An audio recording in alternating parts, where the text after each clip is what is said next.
سفر کے مہینے کو منحوس کہا جاتا ہے کہ یہ سفر کا مہینہ منحوس ہے. لوگ اس مہینے میں سفر نہیں کرتے، نئے کاروبار کا آغاز نہیں کرتے. کہتے ہیں کہ اس مہینے میں بیماریاں نازل ہوتی ہیں، بلائیں نازل ہوتی ہیں. تو یہ سب کم علمی کی وجہ سے ہے.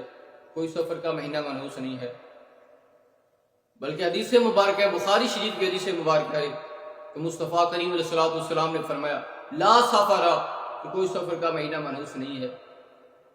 لوگ اس مہینے میں شادی نہیں کرتے کہ اس مہینے میں شادی کرتا وہ کامیاب نہیں ہوتی، اور اگر کامیاب ہو جاتی ہے تو پھر اولاد نہیں ہوتی.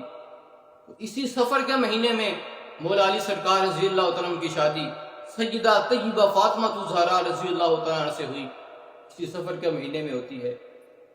پھر کیسے یہ عظیم شادی کامیاب ہوئی؟ پھر اللہ رب العزت نے عظیم اولاد بھی عطا فرمائی.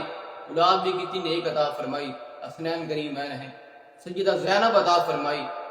تو یہ شادی کامیاب بھی ہوئی اور اللہ رب العزت نے عظیم اولاد بھی عطا فرمائی.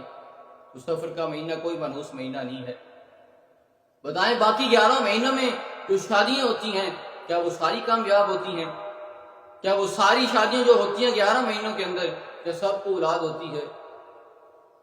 تو یہ سب کم علمی کی وجہ سے ہے، کوئی منحوس مہینہ نہیں ہے.